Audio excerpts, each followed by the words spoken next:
So 5 things I learned during my first 50K that I'll take with me to this 50K. We only get one life. We only get one life. Let's live it up. We only get one life.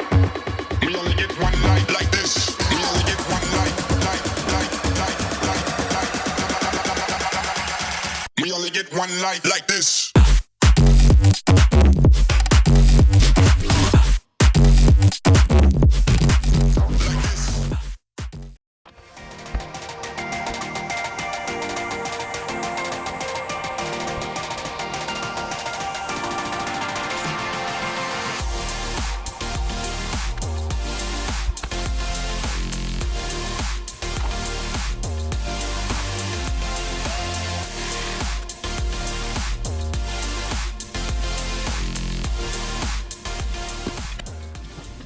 All right, welcome back. What a different day today is than last time. Last time we talked about 5 running tips for running in the snow. No snow today.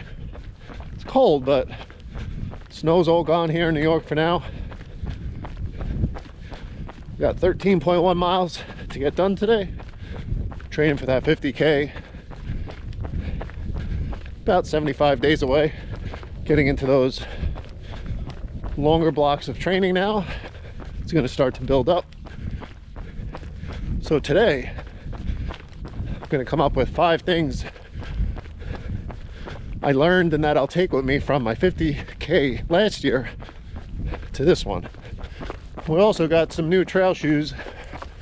I was in the Hoka Speed Goat Evos last year, loved them. Went for a new pair that discontinued. So while I was looking for shoes, I was sent a chance to try these shoes out from Ultra Running. First time I'm ever using shoes from Ultra, sponsored by Team Blue Line. So hopefully they do the trick. They are light, they're the Lone Peak 5s.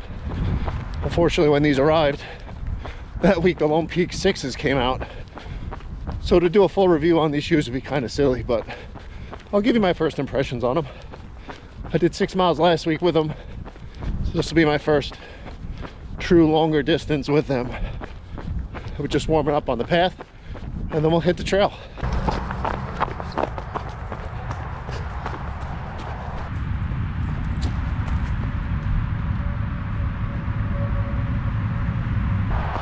All right, so we're in the trails. The 5 lessons I learned during my first 50K. First would be, when you're packing your gear, unless it's inclement weather and you need a lot of stuff, I'm talking mainly nutrition and fuel, don't overpack it. I would rely on the aid stations a little more than I did. I mean, I had my pack and I had an extra waistband with some extra gels and stuff. I'm definitely going to do more research this time, see what's actually at the aid stations, because they're about every 5 miles, which is basically my fueling points on my long runs. And definitely do not pack a banana in your pack at the beginning of the run, because let me tell you, it made its way to the bottom of the pack. I forgot it was in there, and at the end of 6 and change hours of that thing beating around, no good. That thing was like banana pudding afterwards. So definitely rely on the aid stations more for your fueling.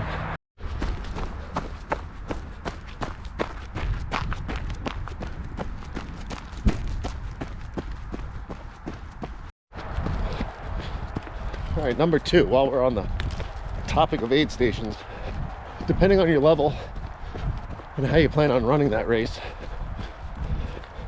for someone like me who's looking to just shave a little time, or a first timer looking to finish, know where they are. I carried a cue card last time, which was good and bad. I'll tell you why in another tip. But I knew exactly where the aid stops were. Gave you that mental breakdown of where your stops are. And if you know it's at mile 9.7, instead of getting to the 8 stop, really resting and refueling for a long time, maybe ease it down about a quarter mile out, really jog, walk it into the 8 stop, lower that heart rate so you're ready to fuel when you get there. Take what you need to refuel and just get going. Get going back out there. Bring your food with you. Maybe walk that first quarter mile of the next section. Because instead of running into the 8 stop, stopping, resting, waiting for that heart rate to come down so you can fuel, and then waiting to, digest basically before you start running. The whole thing about a 50K is just forward progress. Keep moving forward. Even if it's not at your pace of the day, just keep it moving. You'll be a little more efficient with your time. So that's it. Number 2.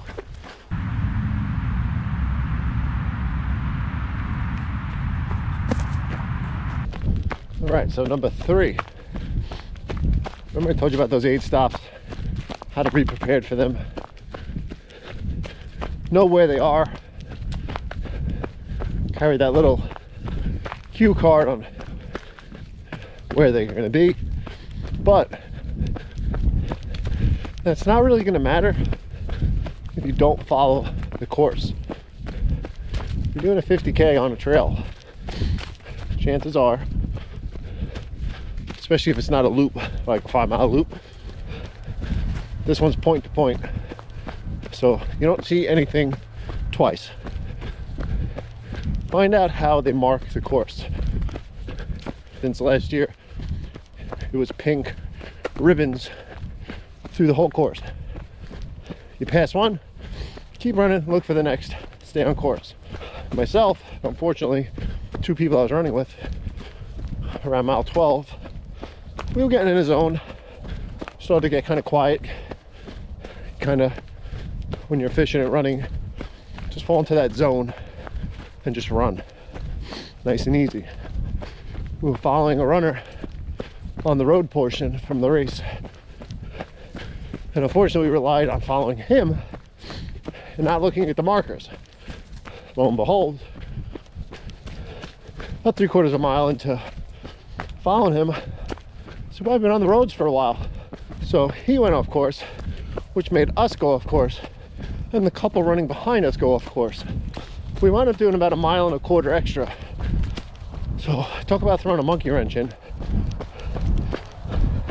Because 31 miles just isn't enough, So that threw off all of our cue cards for where these 8 stops were.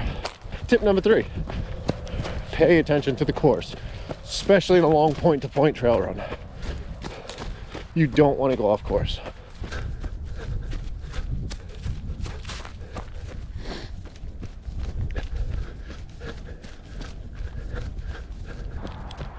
Number 4, this is for my people who listen to music or something, podcasts, while they're out there running. They plan on bringing headphones that day. At this trail run, the average finisher was about 6.5 hours. You're probably gonna want that music at the end. So if your headphones only last 3, 4, 5 hours, think about that, how to deal with that. I know the AirPods you can put one at a time, it charges in the case when you're not using them, but I use the aftershocks. My plan for this 50K, I usually always run with something. I'm definitely gonna go through the first 10, if not 15 miles to the halfway point with nothing. Just wanna enjoy the atmosphere at the beginning. That's where you'll see the most people, and give myself something to look forward to. I remember what it was like at that halfway point. Kind of get a little re-energized because you're halfway there. We still got a long ways to go. So that's when I'm gonna throw on my music and that. So enjoy that first half. That's what I'm gonna have to plan on doing. Maybe talk to the other runners out there. encourage them. I know I saw some first timers out there too. We're all happy, a little nervous, getting those first few miles done. So to give yourself those little extra things along the way to look forward to. So I plan on doing, enjoying that first half. I'll turn on the music after. As far as what I listen to, today I have a 13-mile run. First half I usually listen to some spoken stuff, whether it's an audiobook, a podcast, some motivational stuff I have saved from Les Brown, D.D. Jakes, Fearless Motivation. Just filling my mind on that first half of the run with, you know, that positivity and motivation. Then when I hit the turnaround at about 6.5 miles, I'll wait a mile and then put on my kick-ass music. Stuff to pump me up and just get me to the end so I can zone out. So kind of start, build up through it. So that's it. Give yourself something to look forward to. Me, it's gonna be music.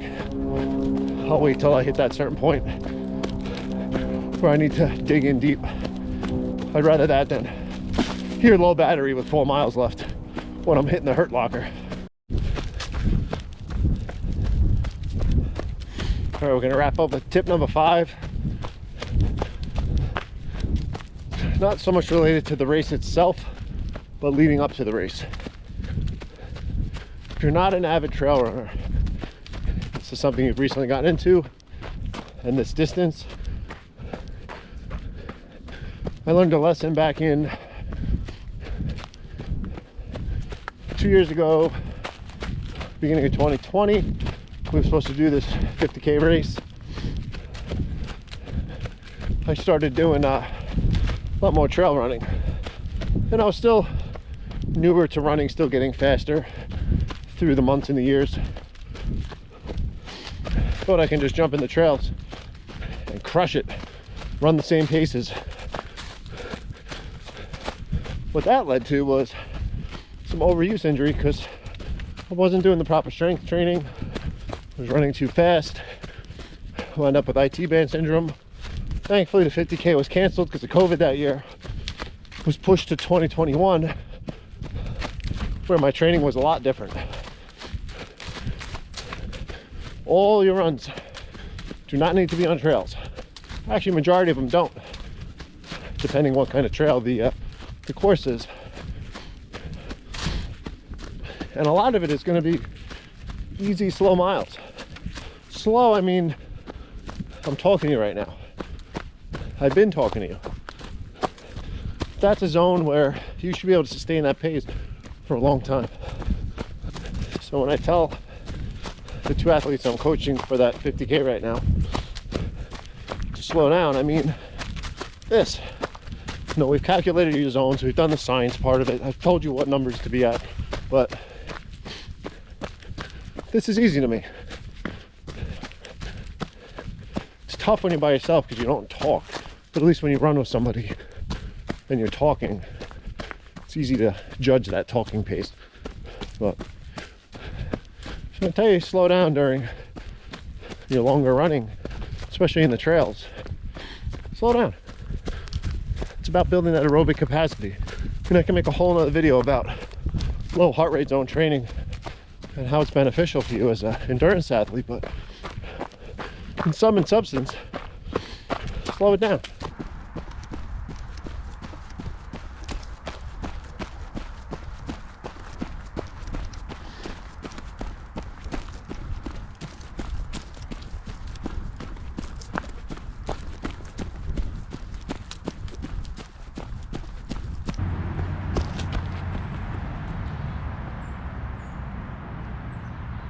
All right, so there you go. 5 things that I've been thinking about on my runs for this upcoming race. Things I learned, things I'll put in place. Hope you can take at least 1 or 2 of them, think about it, maybe to help you, and just get out there and get after it. I'll finish up this run, see how these shoes feel, give you a little update on those. And that's it. Get after it, get it done. Just balance that life 1 mile at a time.